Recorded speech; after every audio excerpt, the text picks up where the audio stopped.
협상하자던 미국이 지금도 이란을 때리고 있어. 말로는 평화, 손으로는 폭격, 완전히 반대로 보이지. 근데 이건 남의 나라 뉴스가 아니야. 이 좁은 바닷길 하나 때문에 네 기름값이 흔들리거든.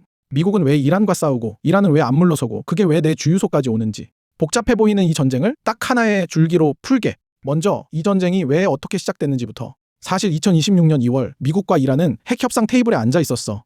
근데 이란은 우리도 농축할 권리가 있다. 미국은 농축은 절대 안 된다. 미사일까지 다룰지를 두고도 팽팽히 맞섰지. 세 차례나 만났지만 합의가 안 됐고 협상이 깨지자 미국과 이스라엘은 무력을 택했어. 그렇게 2월 28일 미국과 이스라엘이 함께 이란 공격을 시작했어. 이스라엘이 먼저 벌인 걸 미국이 나중에 도운 게 아니야. 첫날부터 두 나라가 같이 움직였어.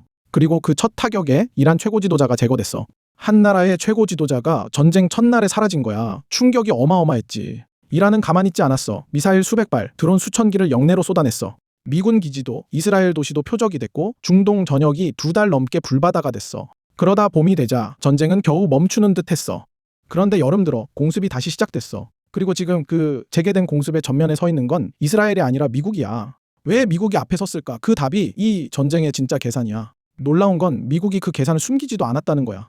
미 국방부는 목표를 분명히 밝혔어. 이란의 미사일과 그걸 만드는 생산시설과 해군력을 파괴하고 핵무기를 막는 것. 나라를 재건하거나 정권을 바꾸겠다는 게 아니라 딱 이란의 무기를 겨냥한 거지. 그럼 그렇게 때려놓고 왜 다시 협상을 하자고 할까? 휴전이 나오자 백악관이 그 이유를 스스로 설명했어. 압도적인 군사력이 협상에서 최대의 지렛대를 만들었다고 백악관이 그렇게 말했어.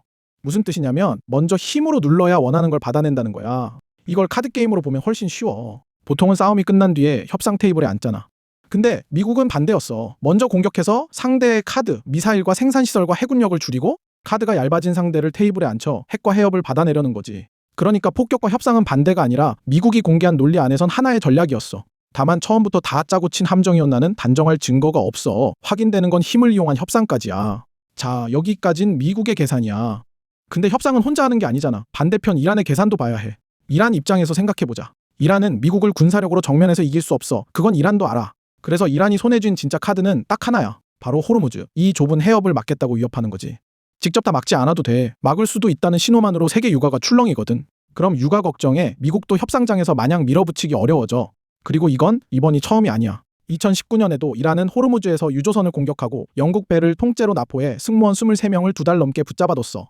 호르무즈는 이란이 반복해서 꺼내드는 오래된 카드인 거야. 그러니까 이 판엔 미국의 군사 카드와 이란의 해협 카드가 마주 앉아 있는 거지. 그럼 그 두 카드가 붙은 협상은 어떻게 됐을까? 실제로 합의가 한 번은 성사됐어. 6월 17일 양국 대통령이 합의문에 디지털로 서명했어. 트럼프는 베르사유에서 서명했지. 14개 항목짜리였어. 전투를 멈추고 60일 동안 협상하고 호르무즈를 다시 열기로. 특히 호르무즈는 60일 동안 상선을 무료로 통과시키기로 했지. 그런데 이틀 뒤 예정됐던 스위스 후속 협상은 첫 일정부터 흔들렸어. 벤스는 불참했고 스위스 정부는 협상이 연기됐다고 밝혔지. 그리고 7월 호르무즈에서 다시 충돌이 났고 트럼프는 휴전은 끝이라고 했어. 이란은 그래도 협상은 이어가자 했고 미국은 받되 휴전은 끝이라는 입장이야. 합의를 했다가 이틀 만에 삐걱대고 한 달 만에 깨지고. 왜 이렇게 잘 무너질까? 서로 가장 비싼 카드를 아직 안 내려놨기 때문이야. 그리고 그 판을 좌우하는 가장 비싼 카드가 바로 호르무즈야. 여기서부터가 진짜 네 얘기야. 호르무즈는 세계 석유의 약 20%가 지나는 좁은 길목이야. 가장 좁은 데선 폭이 수십 킬로밖에 안 되는 병목이라 이 한 곳만 막혀도 세계 유가가 출렁여. 그리고 한국한테는 이게 그냥 세계의 20%가 아니야. 한국이 작년에 들여온 기름 중 70.7%가 중동산이고 그 중동산 기름의 99%가 바로 이 호르무즈를 지나. 쉽게 말하면 한국이 쓰는 기름의 큰 줄기가 이 좁은 길 하나에 걸려 있는 거야. 반면 미국은 이 해협에 거의 안 걸려 있어. 자기가 산유국이라 중동산 기름은 소비의 3%도 안 되거든. 일본은 약 90%, 그리고 한국은 그 대부분이 호르무즈를 지나. 그러니까 이건 미국보다 우리한테 훨씬 아픈 얘기야. 그럼 다른 길로 돌리면 되잖아 싶지. 우회 송유관이 있긴 해. 근데 그 여유 용량은 호르무즈가 나르는 양의 일부일 뿐이고 지금은 그마저 거의 꽉 찼어. 완전히 대신할 순 없어. 실제로 KIP는 당시 전쟁과 봉쇄 시도로 중동 공급 차질이 하루 약 1000만 배럴에 이른다고 추정했어. 그래서 이번 전쟁 내내 유가는 배럴당 90달러 안팎까지 올라 있었어. 그럼 이게 어떻게 내 지갑까지 올까? 유가가 오르면 먼저 주유소 기름값이 오르고 기름으로 굴러가는 배송과 물류비가 오르고 결국 마트 장바구니 물가까지 밀어올려. 여기서 끝이 아니야. 유가가 오래 높으면 물가만이 아니라 금리와 환율에도 압력이 가. 원유는 달러로 사잖아. 불안하면 달러가 강해지고 원화가 약해지면 같은 기름도 더 비싸져. 물가는 오르는데 성장은 눌리니 금리를 어떻게 할지도 더 어려워지고 중동에서 난 총성 한 발이 몇 단계를 거쳐 내 영수증과 대출 이자에까지 닿는 거지. 카드 게임으로 돌아가면 호르무즈는 이 판에서 가장 비싼 카드고 그 카드 값은 결국 한국 주유소에서 결제돼.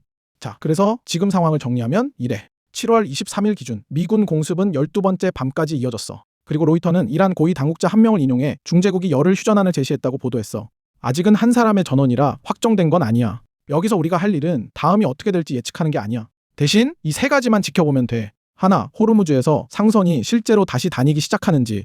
둘, 미군 야간 공습이 며칠째 이어지는지. 셋, 유가가 $90 위로 가는지 아래로 가는지. 이 셋만 봐도 다음에 뜨는 중동 뉴스가 내 기름값에 뭘 의미하는지 스스로 읽을 수 있어. 그럼 마지막 질문. 호르무즈가 정말로 막히는 날 한국은 며칠이나 버틸 수 있을까? 그건 다음 편에서 짚을게.